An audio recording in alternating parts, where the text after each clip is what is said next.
This recording is particularly for anyone who is suffering from bursitis in their hips. So there's a couple of things that we really need to watch when we're doing movement and you have hip bursitis.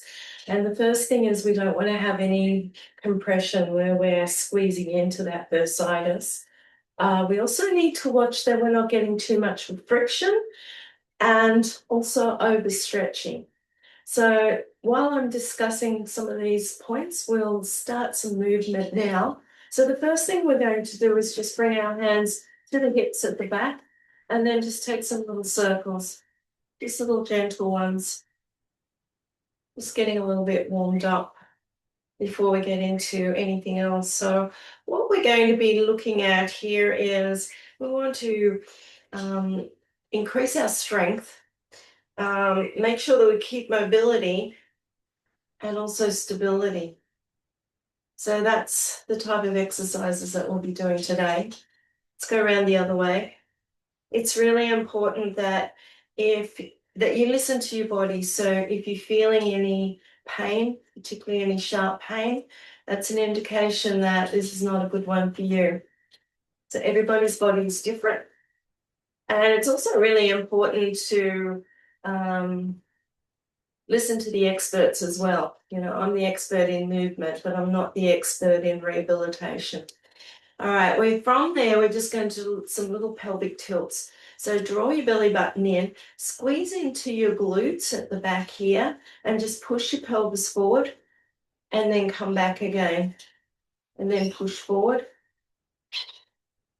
and come back again. So get a little bit of a squeeze into the glutes. It's really important to have strong glutes. And quite often as we get older, we get weak in the glutes, and that can cause us all types of problems, apart from not looking so good neither if you've got saggy glutes. All right, from there we're going to take a little bit of a wider stance out and just take a few little twists. Arms are nice and floppy, so there's no effort there. We're just moving from the waist. And then you can add a little knee bend as well if you like. So we're not twisting too far. And once again, just listening to the body. This should be okay. Shouldn't cause any friction on the hips. So when we're doing our yoga poses, we don't tend to hold them for too long. And we don't do fast repetitions neither.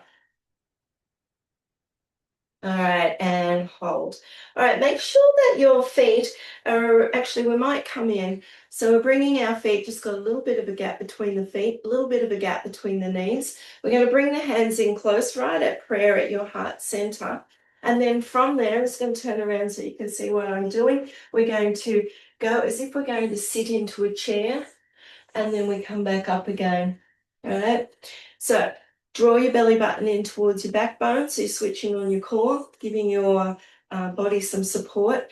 Take a little sit, make sure that your knees don't come in together. We keep that same gap, and then we come up. And we're going to do that one more time. We're not going very low, and we're not holding the pose for very long. You're sinking into your heels, and then come up. Now we're going to just stop that pose for a minute, so we're not doing too many repetitions straight after each other. And we're just going to take a step back behind, stretching out the calf. And then come in, change over to the other side, stretch out the calf. Come back in, come down into your chair. Let's come all the way up, take a big breath in as you come up. And then come back down again. Now hold it here, take a step back behind once again, push the heel down, feeling the stretch in the lower limb, coming back up, change over to the other side. Feet come back in, we come back down into our chair once again, sink into your heels, belly button in, bring the arms all the way up, big breath in, come back down for one more. Come back to standing position, take a step back behind. So really nice and gentle, but we're working on a little bit of strength here, a little bit of stretching, a little bit of breath work as we sink down into your chair, breathe out. Take a breath in as we come up. Bring the hands back down. Take a step back behind. Coming up. Press back. Coming up. Sink down into your chair. Lift the toes. Should be able to wiggle your toes there. Take a breath in. Come back down into your chair. All right, we'll do one more round starting with your calf stretch. Make sure both your feet are facing to the front, other side. Come down into your chair, sink into the heels, maybe lift the toes, come up, take a breath in. Come back down for another chair. And coming up. All right. So from there, we're going to come into a wider stance. So we're going to come into a warrior. Now, normally in warrior, we have our feet really, really wide, and then we turn one foot out and we turn the edge of the other foot in, and then we bend in. But that's a lot of load here, and we hold it for a little while. So if you've got hip bursitis, that is too wide. What we want to do is bring that stance in so it's probably around about shoulder width apart. You've got the back edge of the back foot pressing into the mat, and you're pushing your front foot forward. So we feel the muscles in the legs switch on. From there, we can bring the hands to prayer and then turn and face over the bent knee. All right, we're pressing the feet into the mat, so we're getting some strength work without loading onto the hip because our stance is narrower. From there, come into your warrior two. So we've got nice long arms here. We want to stack the torso, so we don't want to be leaning forward. We're not leaning back. Stack. And then come down. Take a breath in. Breathe out. Turn the other way. All right, so all we're doing is just turning. Press your front foot forward, press the edge of the back foot back, activating those leg muscles, holding it just for a few seconds. Coming into your warrior two, strong arms, and then coming back to the center, turn your feet, take a breath in, breathe out, turn back to the other side again. Oh, sorry, we'll keep our arms in to start with. And then we'll come into warrior two, turn to the front, come all the way up. Breathe out, turn. Take a breath in as you come into your warrior two. Breathe out, hands in. Breathe in, come up. Breathe out, come down and turn. Take a breath in. And turn. Coming up. And turn. Really pushing the feet into the mat. Just make sure, I'm noticing my stance is getting a lot bigger somehow there. So just make sure that stance doesn't get bigger. Come back to the center, come up. We're going to do each side one more time. Coming down and turn. Come back to the warrior two. Come back to the center, come up. Coming around to the other side. Warrior two. Come back to the center, come up. And come down. Just bring your hands back to your heart center here. We're going to walk the feet all the way in now. Coming into a little bit of a balancing pose, so that does work on strength as well. So we're just going to bring one foot up, resting against the ankle. Now, what we really need to watch when we're doing this one is that we're not going boom into the hip. We want to keep your hip tucked in, and we want to keep the foot down on the floor. So it's just a little bit of strength work. In a class when you've got no injuries, you can bring your foot up, you can bring it up even higher. But today we're just going to stay here. You can bring the arms up and out. Just holding that just for around about 15 or so seconds. And then we come back down, hands come back to prayer, and then just do a little walk on the spot. So once again, listen to your body. If you feel any sharp pains or just doesn't feel right, give it a miss. Come over to the other side now. Remember, don't sink into the hip. Keep up strong. Bring the arms out.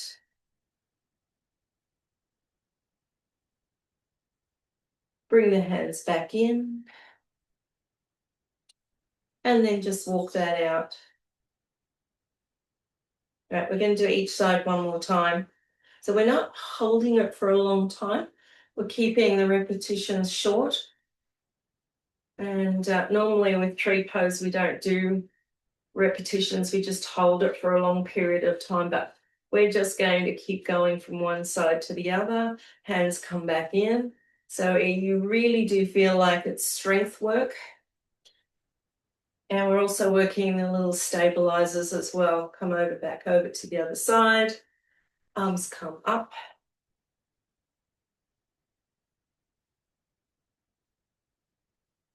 And come back down. And just walk it out.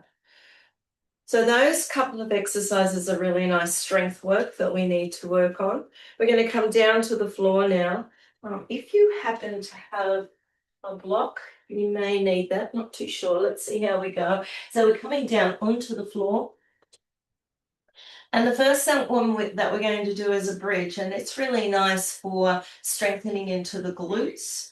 So what we're doing is laying down, knees are bent. You've got a little bit of a gap between the knees and a little bit of a gap between your feet. Arms are by your sides, palms of the hands are facing up.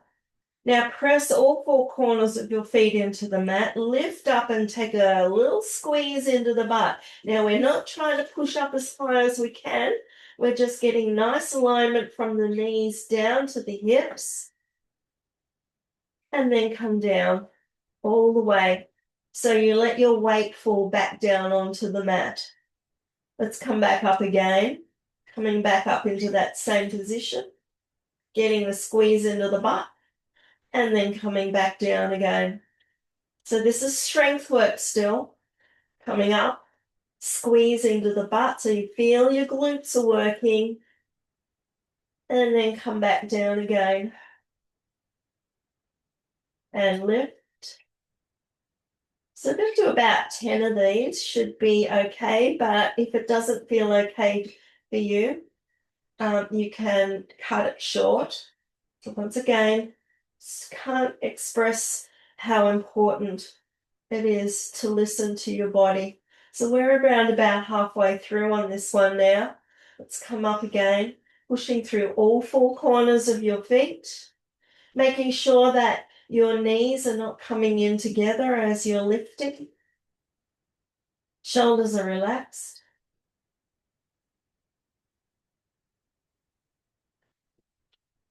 All right, we've got 3 more to go. And lift, squeeze, and down. 2 more. So you're probably starting to feel just that little bit of fatigue in the muscles. All right, we've just got 1 more to go. So you're working into your butt, you're working into the lower back, hamstrings, and also a little bit into the quads as well. And come down. All right, what we're going to do now is a supported bridge. So if you've got a block, you can do this, or something that is about that high that you can lean on. If you haven't got one, you can skip this exercise, but we just bring it on the flat side, come down, and just hold it here. It should feel comfortable. If it doesn't feel comfortable, also another one to give a miss. But I can't imagine that it wouldn't. So generally we hold a supported bridge for anything from around about a minute and longer if you like. It's a really nice release on the lower back muscles. So I'm probably going to cut this one just a little bit short, but it's one to remember. And if you find that that gives you a little bit of relief, hold it a bit longer. To come out of this one, press your feet into the mat, squeeze into your glutes, remove the block, come down and just take a little moment to notice how that feels. From there, we're going to bring the knees into the chest. Just place your hands on top of your knees and roll the knees around. Now, it can be a big circle, it can be a little circle. Just getting a massage into the lower back here and getting a stretch into the glutes and into the hips a little.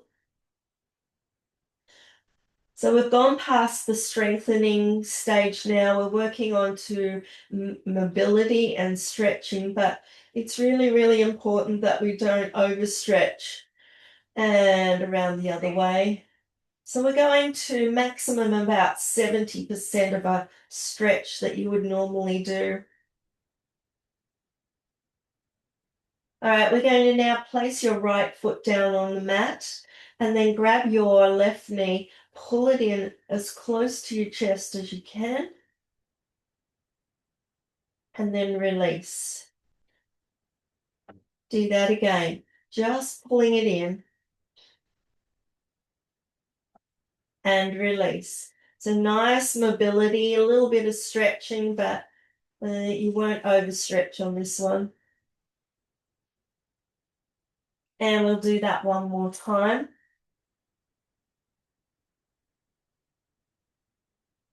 And then change over to the other side. Grab the knee, pull it in towards your chest. Now, if you feel like it's okay for you, you can straighten out the bent leg and you'll get a little bit of a stronger stretch. So just see if that's right for you. If your bursitis is quite bad at the moment, inflamed, well, just take the easier versions.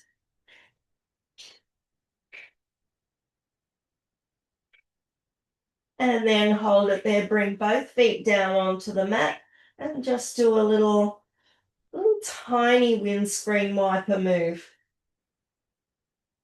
So in class, we often go right over from one side to the other. We just want to take it gentle. And it's really important that when you do this first class that we're doing today, that you don't overdo it so that you can see how you feel at the end. You should feel good, or at least not worse.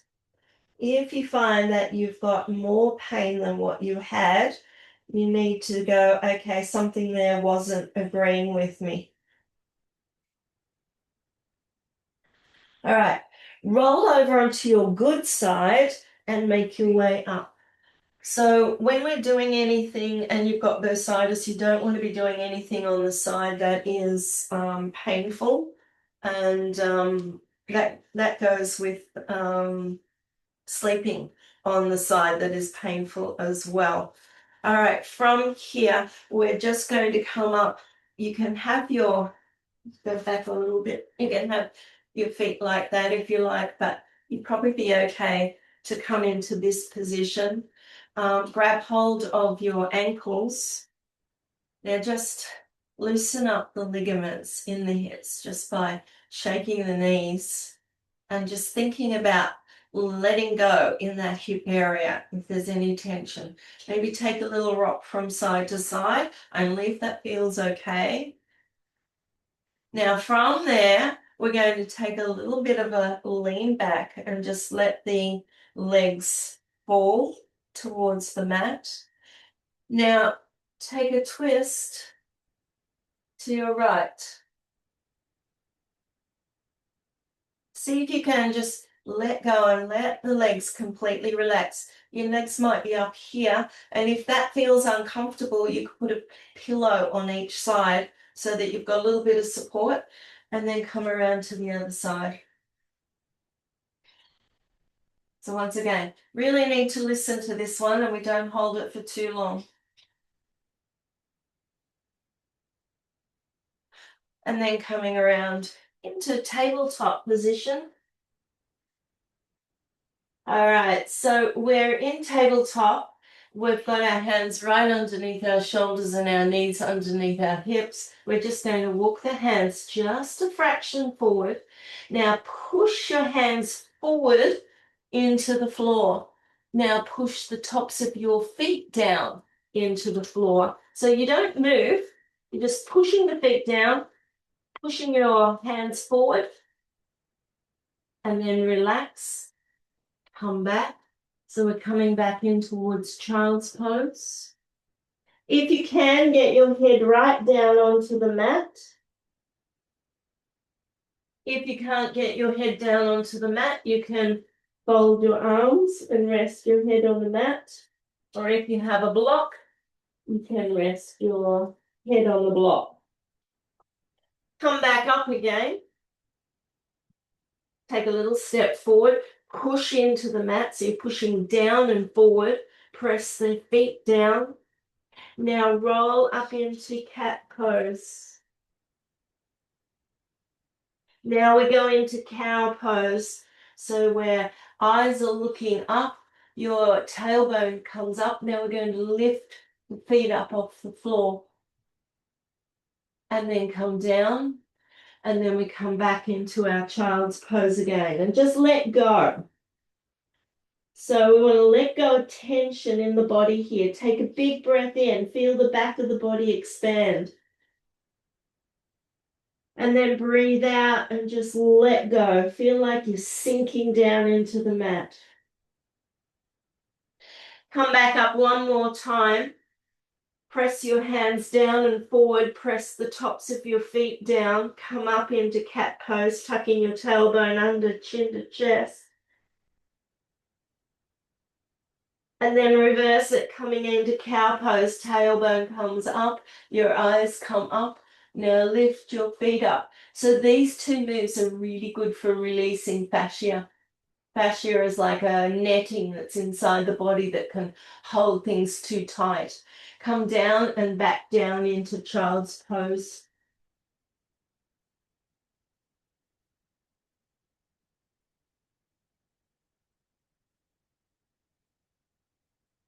Big breaths and release. All right, from there, we're going to roll over and come down onto your back. Now your knees can be bent, or if you're comfortable with your legs out wide, out long, and maybe even wide. And then think about maybe you need a pillow under your knees. Maybe you need a small pillow underneath your head. Maybe you feel more comfortable with your knees bent. So you want to get really comfortable here.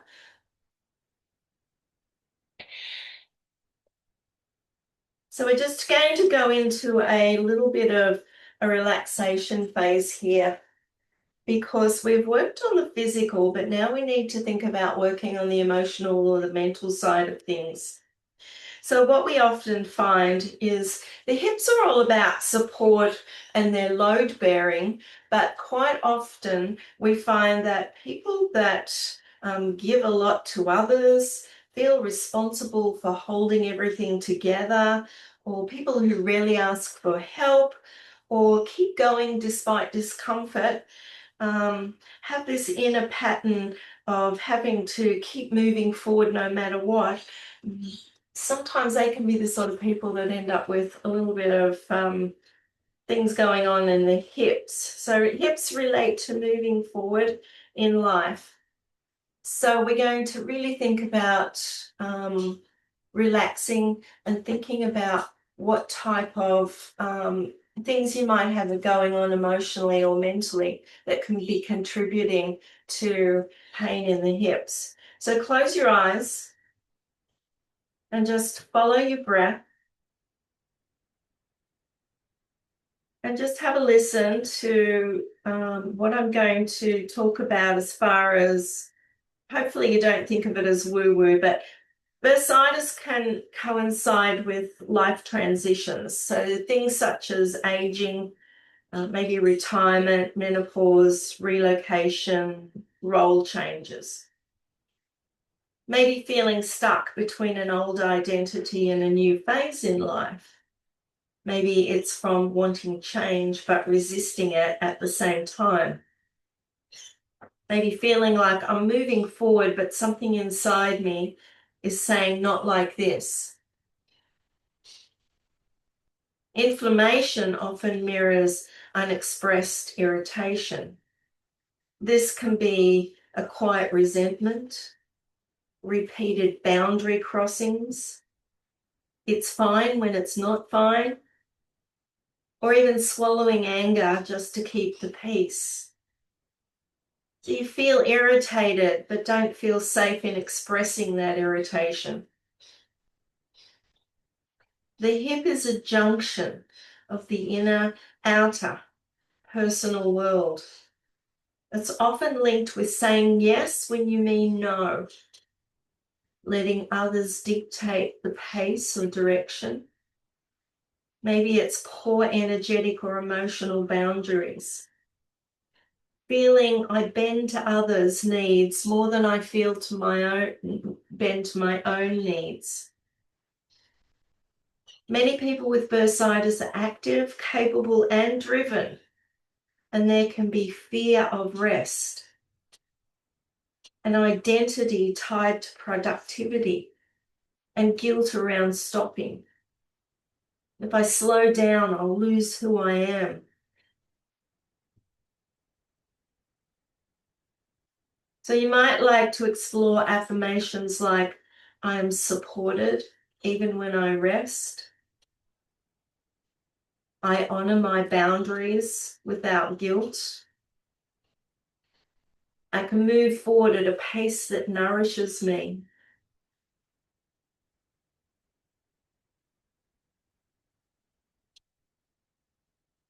So we're just going to do a really short little meditation now. So there's nothing you need to change. Just simply notice the gentle rise and fall of your body. As you breathe in, feel the breath travel down into your pelvis and your hips. As you breathe out, allow your body to soften just a little more. Bring awareness to your hips. The hips support us every day when we walk, stand, and move through life. Notice any sensations here without judgment. There's no need to fix or stretch anything. With each exhale, imagine the hips gently releasing any tension, not forcing, just allowing. Let the muscles around the hips soften and settle. If it helps, imagine your hips being held and supported, like resting into a cushion or warm sand.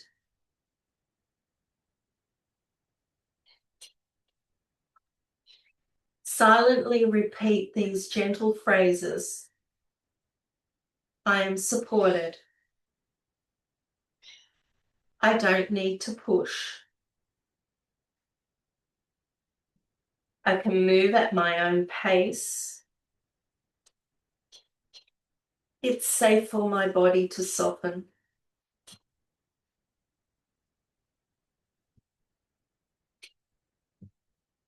If there has been any irritation or frustration stored here, acknowledge it kindly and let it melt away with each breath.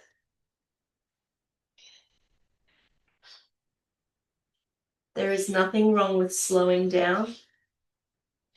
Your body is communicating, not failing.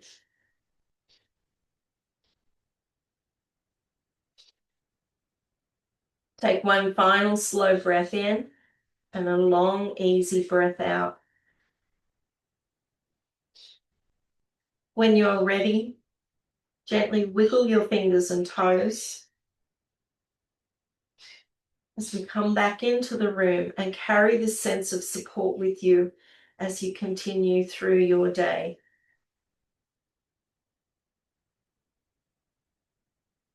So that's a nice little bit of information, nice little meditation to do right at the very end of your workout. Try not to miss it. So sometimes when we're that type of person that's always on the go and busy and got things to do and not slowing down, we tend to skip that part of a class. That part is just as important as doing the strength, mobility, and stretching exercises. Namaste. I hope that helps.